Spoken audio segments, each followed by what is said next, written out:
तो 15 किलो कितना हुआ, ये एक टीन है। फिर 15 तिया करो, 15 दूने 30 तिया 45 किलो घी रोज चुपड़ा जाता है रोटी में, देसी घी। ये रोज का है। ये रोटियां आती हैं 30,000 लोग, 1 घंटे में 4,000 रोटी निकालती है मशीन। हाथ के बस की नहीं है। ये रोटियों में घी से चुपड़ा जाता, फटाफट लड़के लगते हैं चुपड़ने। रोटी चुपड़ने वाले लड़के 4 हैं जो उनका काम है केवल घी लगाना रोटी में। उनको रोटी में घी चुपड़ने का पैसा दिया जाता है। तुम्हारा काम है केवल रोटी चुपड़ना बस। तो यहां पर मशीन है, 1 घंटे में 4,000 रोटी निकालती है। ऐसे दिन भर वो चलती है। ये रोटी की मशीन है, ये देखो टीवी पे। ये सारा काम, तो ये सब सेवाएं हैं ईमानदारी की, और यही ईमानदारी से भगवान प्रसन्न होते हैं। मैं आपसे कुछ कहूं, कुछ करूं तो क्या होगा, लेकिन आप जो 1-1 रुपए देते हो ना मेरी माँ, वो 1-1 रुपए सेवा में लगाया जाता है, तभी आपको उसका पुण्य मिलता है और आपको लाभ भी होता है। लोग कहते हैं महाराज जी हमने अन्न क्षेत्र बटाया था, हमें बहुत फायदा हुआ, हमारे नौकरी में तरक्की हुई, हमारे घर में सुख शांति बढ़ी, हमारे घर में आनंद हुआ। लोग जब दान करते हैं तो दानम दुर्गति नाशनम, दान करने से उनको उस दान का फल भी तो मिलता है ना। लोग बताते हैं कि हमारे जीवन में बड़ा बदलाव हुआ। ये कल हमारी शिखा मैया कह रही थी कि हम 2 साल पहले यहाँ आए थे, जब वृंदावन आए, कथा सुनी और यहाँ देखा तो हमें लगा क्या हम भी कथा करा पाएंगे। मन में इनके केवल विचार आया कथा करा पाएंगे, और देखो 2 साल में भगवान ने इतनी सामर्थ्य दे दी कि ये कथा करा पा रही हैं। और अभी इन्हें इसका फल और मिलना है, ये कई गुना आगे बढ़ेंगी, अब तरक्की होगी। भागवत जो पुण्य करता है पुण्य का फल मिलता ही मिलता है। सुदामा ने 4 मुट्ठी चावल दिए थे श्री कृष्ण को, 4 मुट्ठी चिवड़ा दिया था श्री कृष्ण को, उसमें से 1 मुट्ठी खाया था भगवान ने। 3 मुट्ठी रुक्मणी जी को दे दिया था, 1 मुट्ठी खाया साहब कृष्ण ने जरा सा। उस 1 मुट्ठी खाकर भगवान ऋणी हो गए और सुदामा को धन धान्य दे करके और 1 मुट्ठी का हिसाब चुकाया भगवान ने। खूब दिया, इतना दिया सुदामा समेट ना पाए। दान करे धन ना घटे, जो सहाय रघुवीर, पक्षी के पानी पिए घटे न सरिता नीर। जैसे पक्षी के पानी पी लेने से नदियों का जल कम नहीं होता, उसी तरह दान करने से कभी धन कम नहीं होता। इसलिए हमारे यहाँ दान करने की रोज परंपरा है। पहली रोटी गाय को खिलाओ, ये क्या है, दान। आखिरी रोटी कुत्ते को दो, ये क्या है, दान। खाने के पहले किसी अतिथि को, किसी भूखे को खिलाओ, ये क्या है, दान। हाँ, हम अतिथि देवो भव कहते हैं, हम खाने से पहले किसी को खिलाते हैं। और गौरी गोपाल का नियम है, ये दास अनिरुद्ध भोजन करता है ना, मेरा नियम है कि जब तक हजारों साधु संतों भक्तों को भोजन करा ना दूं तब तक भोजन नहीं करूंगा। हजारों को पहले भोजन कराता हूं, फिर भोजन करता हूं। ये मेरा नियम है। बिना भोजन कराए भोजन नहीं होता। मैं भोजन करने बैठता हूं जब उस समय तक गौरी गोपाल में हजारों लोग प्रसाद पा चुके होते हैं। हजारों को जब तक खिलाऊं ना, खाने में मजा नहीं है। क्यों मेरी मां? तो दानम दुर्गति नाशनम। आप लोग दान करते हैं। गौरी गोपाल अन्न क्षेत्र वृंदावन में तो चल ही रहा है। प्रयागराज जी में कुंभ चल रहा है, करोड़ों भक्त कुंभ श्रद्धा से डुबकी लगाने आ रहे हैं। उस कुंभ में भी गौरी गोपाल अन्न क्षेत्र चल रहा, आप सबके सहयोग से वहां भी भरपेट भोजन मिल रहा सबको। यही है दान। कमाओ बहुत सारा, पर कमा कमा कर किसी भूखे की भूख मिटाओ, किसी के काम आओ। इससे क्या होगा, तुम्हारा धन डबल होता चलेगा। भगवान लक्ष्मी क्या करती हैं? लक्ष्मी वहीं रहती हैं जहां धर्म होता है, और किसी भूखे को भोजन कराना धर्म है।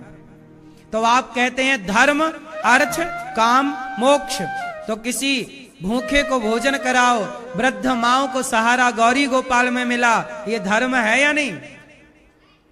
आपके सहयोग से किसी वृद्ध मां को गौरी गोपाल में छाया मिली, रोटी मिली, दवाई मिली, ये धर्म है। और जब धर्म है तो अर्थ होगा, और अर्थ है तो कामनाएं पूरी होंगी, और कामनाएं पूरी होंगी तो मोक्ष होगा। हमें मोक्ष के लिए गिड़गिड़ाना नहीं पड़ेगा, भीख नहीं मांगनी पड़ेगी किसी से, भैया मोक्ष दे दो। हमने धर्म के रास्ते को चुना है और धर्म से चलेंगे तो मोक्ष तो हमारे कन्हैया यूं ही देंगे, हमें थोड़ी जरूरत है। मोक्ष तो दौड़ के आएगा कि चलो, हमें मोक्ष के पीछे थोड़ी भागना। तुम अधर्म से चलते हो तो तुम्हें भागना पड़ेगा मोक्ष के पीछे। अधर्म से ना चलो साहब, धर्म से चलो। हम धर्म से चलते हैं ना, हमें मोक्ष की भी कामना नहीं है। हम क्यों भागे मोक्ष के पीछे? मोक्ष खुद आए हमारे पास, हम नहीं आएंगे तुम्हारे पास। हमने कोई पाप किया है जो हम मोक्ष के पीछे भागे?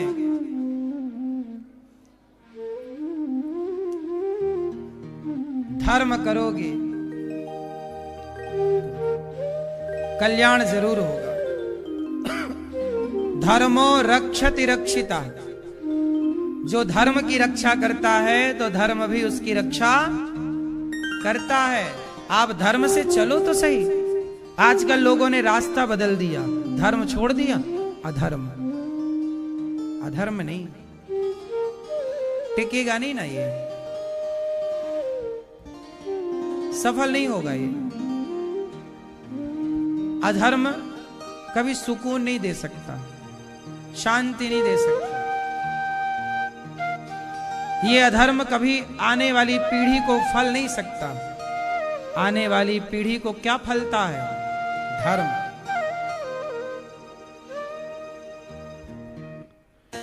कल हम लोगों ने कथा में यही सुना कि भगवान ने गिरिराज जी को उठाया, फिर गिरिराज जी को स्थापित किया। भगवान ने सदा धर्म का पाठ पढ़ाया है।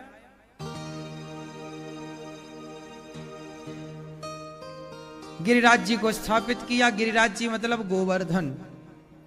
भगवान गोवर्धन मतलब गाय की रक्षा करने का संकल्प दिला रहे हैं सबको। आज गाय बड़ी संकट में है। आज हमारे भारत में सोचिए, हमारा पड़ोसी देश है नेपाल। नेपाल में गौ हत्या नहीं होती, पता है आपको?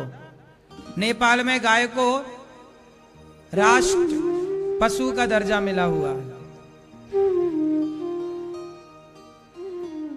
राष्ट्रीय पशु है गाय नेपाल में, लेकिन हमारे देश में गाय को राज्य माता का दर्जा भी नहीं देने चाहते कुछ लोग।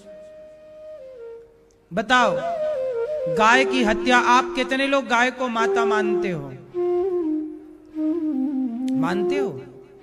जब गाय तुम्हारी माता है तो तुम्हारी माता की हत्या हो जाए तुम्हें स्वीकार है? तुम शंकर जी के मंदिर में जाते हो, नंदी महाराज मिलते हैं, हाँ या ना? गाय का बछड़ा है नंदी, गाय का बेटा है नंदी। जब नंदी गाय का बेटा है तो वो नंदी बूचड़ खानों में कट रहा है। जिस नंदी की तुम पूजा करते हो, जो नंदी के बिना शंकर जी का मंदिर अधूरा है, नंदी के बिना शंकर जी का मंदिर अधूरा है। वो नंदी जो शिव के मंदिर को पूरा करता है, वो गाय जो आपकी गृहस्थी को पूरा करती है, दूध से, दही से, छाछ से, लस्सी से, पनीर से, घी से। आज वो गाय क्या कहे? वो बोल पाती तो बोलती गाय कि भाई तुम मुझे माता कहते हो पर मुझे कटवाते हो बूचड़ खानों में, कत्ल खानों में। कोई नेता गाय के पक्ष में बात नहीं करता देश में। किसी को क्या पड़ी है? गाय कट रही है, गाय मर रही है तो मर रही है, किसका क्या जा रहा है? लेकिन हमारे देश के साधु संत बेचारे रो रहे हैं, परेशान हो रहे हैं, नेताओं से प्रार्थनाएं कर रहे हैं, भैया हमारी सुन लो, गाय को राज्य माता राष्ट्र माता का दर्जा दिला दो, गाय को राष्ट्र माता का दर्जा दिलाओ। जब राष्ट्रीय पशु राष्ट्रीय पक्षी मोर हो सकता है, भारत का राष्ट्रीय पक्षी क्या है बोलो? जब भारत का राष्ट्रीय पक्षी मोर हो सकता है, जब गांधी जी राष्ट्र के पिता हो सकते हैं बिना कुछ किए, तो गाय तो सबके पुरखों को दूध पिलाई है, तो राष्ट्र माता गाय नहीं हो सकती है? गांधी जी पिता बने बैठे जबरदस्ती।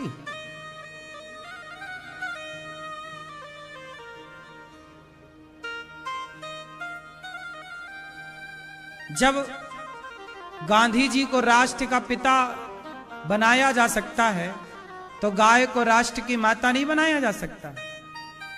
बोलो भाई, गाय राष्ट्रीय मां बनने के योग्य है या नहीं है? क्यों है? क्या विशेषता है? हम सनातनी हैं साहब, हमारी कोई भी पूजा गाय के गोबर से जब तक लीपा ना जाए तो यज्ञ नहीं होता। जब तक गाय के गोबर से लीपा ना जाए तब तक कोई भी यज्ञ नहीं होता। गाय के गोबर से ही गौर गणेश बना के पंडित जी पूजा कराते हैं, गोबर से गौर गणेश, हाँ या ना? गाय का गोबर लीपा पोती में काम आता है, यज्ञशालाओं में। पहले तो आंगन घर के सबके घर में गाय के गोबर की लिपाइयां होती थी, हाँ या ना? चूल्हा सबका गाय के गोबर से लीपा जाता था। गाय के दूध से जब तक खीर ना बनाई जाए तब तक यज्ञ की अंतिम आहुति नहीं होती। पता है आपको? गाय की अंतिम आहुति, यज्ञ की अंतिम आहुति किसकी होती है? गाय के दूध से बनी खीर। जब दशरथ जी ने खीर का हवन किया तब वही खीर लेकर यज्ञ भगवान प्रकट हुए, और उसी खीर को खाने से राम लक्ष्मण भरत शत्रुघ्न का प्राकट्य हुआ। ये वही खीर है। खीर, यज्ञ में जो घी प्रयोग होता है, किसका प्रयोग होता है बोलो? भैंस के घी से यज्ञ नहीं हो सकता, बकरी के घी से यज्ञ की अनुमति नहीं हो सकती। वेद कहते हैं कि गाय के दूध से ही, गाय के घी से ही यज्ञ होगा। आज तुम्हारे घर में भगवान, तुम्हारे घर में जो पूजा वाला घी तुम खरीद कर लाते हो, आजकल आप लोग घर में हवन करते हो ना, तो हवन में जो घी लाते हो कहां से लाते हो बोलो? बाजार से। वो घी कितने रुपया किलो होता है? बाजार में पूजा के नाम से घी बिकता है। पूजा वाला घी देना भैया जरा। पूजा वाला घी कितने का आता है? 300 रुपया किलो।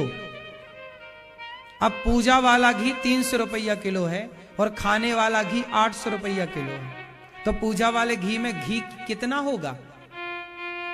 चर्बी होती है सुअर की। नकली घी कैसे बनता है? सुअर की चर्बी से, हाँ या ना? अभी तिरुपति बालाजी में मिलावट हुई। क्या मिलाया? घी की जगह चर्बी वाला घी तो मिलाया था, वही 300-500 रुपया किलो वाला।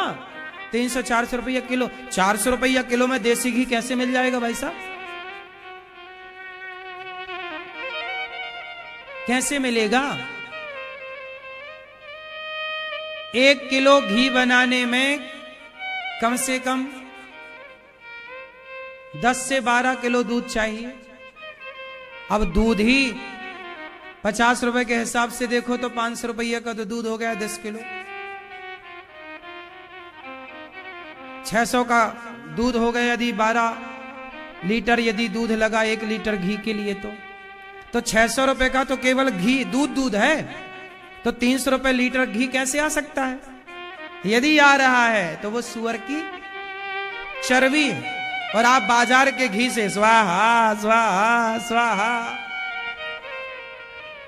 सुनो, ये पाप है।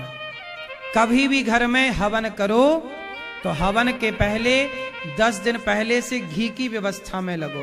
बाजार के घी से कभी पूजा में, यज्ञ में आहुतियां ना डालो। बाजार का घी आज लगभग मिलावट का है। घर में ही बनाओ, देसी गाय का। घर में गैया रखो,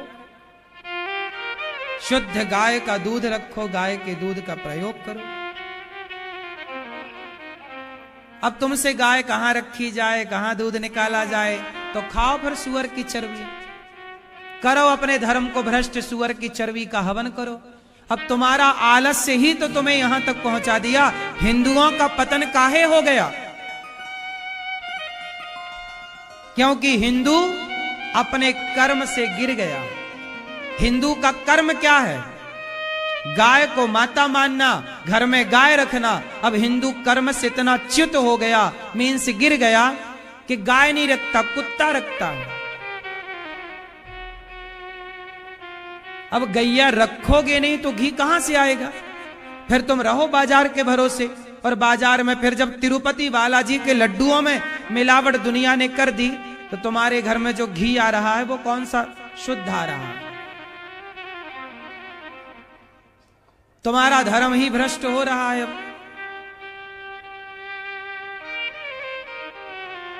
गाय को सरकार पता नहीं कब राष्ट्र माता का दर्जा देंगी। क्यों? गाय को सम्मान मिलना चाहिए कि नहीं? भगवान कृष्ण ने गाय की सेवा की, गाय की रक्षा की। बस हम लोगों के दुर्भाग्य देखिए, हम लोगों के होते हुए गाय कट रही है और हम लोग कोई प्रयास नहीं कर पा रहे हैं। ये दास अनिरुद्ध ने तो एक प्रयास किया, हमने सरकारों से कहा, नहीं सुने तो हम क्या करें? कह ही तो सकते हैं, लड़ तो नहीं सकते। किससे लड़ने जाएं? हमारा धर्म है कहना, शब्दों की ताकत अब जितनी हम उतना कह रहे हैं। और हमने तो गौरी गोपाल गौशाला में 400 गैया रखी हैं, 100 से ज्यादा नंदी है। हम तो गौ माता की सेवा करते हैं जितनी बनती है। मरेंगे तो भगवान यमदूत यमराज भगवान हमसे पूछेंगे, क्यों भाई तुमने गौ माता के लिए क्या किया? तुम्हारे होते हुए गाय मरती रही। हमने कहा प्रभु हम तो गाय की सेवा जितनी बन पड़ी हम कर पाए बस। ये तो जिम्मेदारी राजा की है ना। हमारे मोदी जी चाहें तो जैसे 500 का नोट मोदी जी बंद कर सकते हैं। मोदी जी के एक बार के कहने से यदि 500 का 1000 का नोट बंद हो सकता है, तो एक बार के कहने से गौ हत्या भी तो बंद हो सकती है। बता नहीं मोदी जी क्यों नहीं कह रहे हैं? क्यों जी, बात सही है कि गलत है? गौ हत्या बंद होनी चाहिए कि नहीं? कितने लोग चाहते हैं कि बंद हो?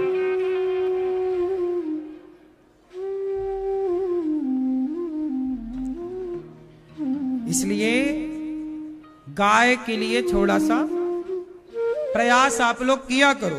क्या प्रयास कर सकते हैं आप लोग बताओ? आपका जो नेता है, अपना विधायक, आपके सांसद जी के साथ आप सांसद जी के साथ फोटो खिंचाते हो, विधायक के साथ फोटो खिंचाते हो। एक बार दबाव तो बनाओ। भारत की आम जनता चाहती नहीं कि गौ माता को राष्ट्र माता बनाया जाए या गाय की हत्या बंद हो। यदि तुमने दबाव बनाया होता नेताओं को कि भाई हम तुम्हें वोट तब देंगे जब गाय के लिए तुम बात करोगे। आज कौन नेता गाय की बात कर रहा? जरा एक का नाम बताओ। इतने सारे सांसद हैं हमारे देश में, लगभग कितने? 500, लगभग 400-500 हैं। कितनी सीट है भाई? 400,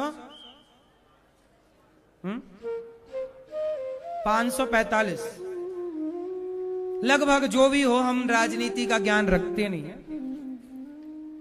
हम तो बस ये कहते हैं जितने सांसद हैं, लगभग 545 के लगभग जो भी हैं, इन सांसदों में 500 से ज्यादा सांसद हैं इस देश में। एक भी सांसद नहीं कहता वहां पर कि गाय को राज्य माता का, राष्ट्र माता का दर्जा दो। वो तो मैं बंबई कथा करने गया तो वहां कथा में वहां के मुख्यमंत्री आए, एकनाथ शिंदे जी, पूर्व मुख्यमंत्री। उन्होंने कथा सुनी और कथा सुन के उन्होंने गाय को राज्य माता का दर्जा दिलाया। पहली बार किसी मुख्यमंत्री ने गाय को राज्य माता का दर्जा दिया और वो मुख्यमंत्री है एकनाथ शिंदे जी, महाराष्ट्र के।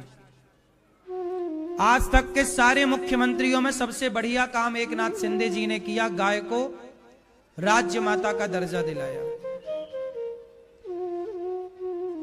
बाकी कोई सुनता ही नहीं। अब लड़े किससे ये बताओ। आप लोग कितने लोग अपने विधायक सांसद से कहोगे भाई गाय को, थोड़ा गाय के बारे में भी बात होनी चाहिए कि नहीं इस देश में। टीवी पर इतनी डिबेट होती है, टीवी पर इतना खौ खौ खौ खौ भाव भाव चलता रोज न्यूज चैनलों पर, हाँ या ना। एक भी डिबेट गाय के ऊपर नहीं होती। बोलो हाँ।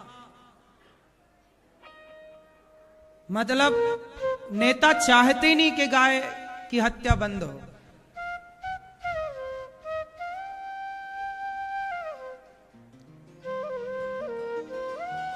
और गाय की हत्या कौन कर रहा है? हिंदू के मुसलमान।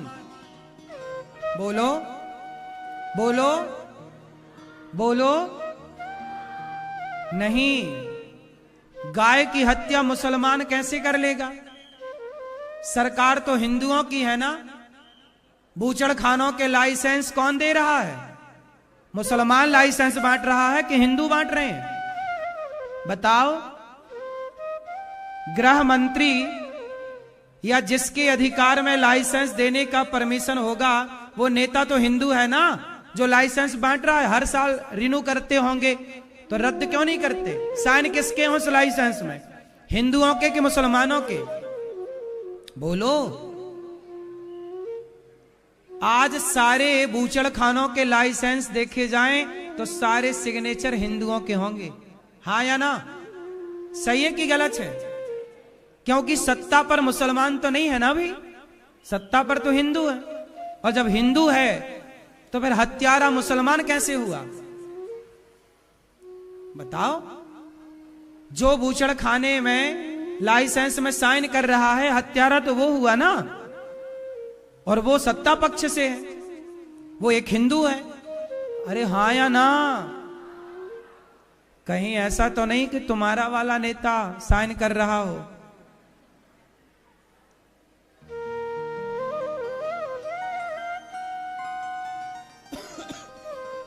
चेक करना ये गूगल में कि ये बूचड़ खानों को लाइसेंस देने का अधिकार किसका है, और जो दे रहा वो नेता कौन है। तो मतलब यदि वो साइन कर रहा है तो उसके क्षेत्र की आम जनता भी तो हत्यारी हुई ना गाय की। तुमने ऐसे आदमी को नेता बना के बिठाया जो गौ हत्या की परमिशन दे रहा है। भाई परमिशन दी जा रही है तब ना गौ हत्या हो रही है। परमिशन ही ना दी जाए, क्या माई का लाल किसकी ताकत के गाय की हत्या कर दे? क्यों, बात सही है कि गलत है? आप लोगों को मतलब ही नहीं है। आप तो नेताजी सिलेंडर के दाम कम करा दे, फ्री में दिला दो, हमारी वोट तुम्हारे लिए। और नेताजी वो एक पौआ दे देना हमें, बड़ा वाला पौआ। आजकल तो चुनाव शराब में होते हैं। और माताओं को क्या चाहिए? साड़ी। नेताजी एक साड़ी दे देते हैं, ले पहन। वो बढ़ती है चुनाव के पहले साड़ी, या माताएं टूट टूट पड़ती है कि ऊपर गिर जाती है, भले मर जाए 100 रुपट्टी की साड़ी के लिए। कोई ईमान ही नहीं है, कोई धर्म ही नहीं है। मैं मेरी मां, धर्म से चलो मेरी मां। नेताओं की साड़ी और नेताओं के 2 कौड़ी में बिको ना। कह पाओ नेताओं से कि नेताजी अब की बार वोट तब होगी जब गौ हत्या बंद करोगे आप। कोई कहते ही नहीं है ना। तुम साड़ी लेके खुश, शराबी शराब लेके खुश। अब गाय का बात करे कौन गाय की? क्यों जी, बात सही है? तो गाय का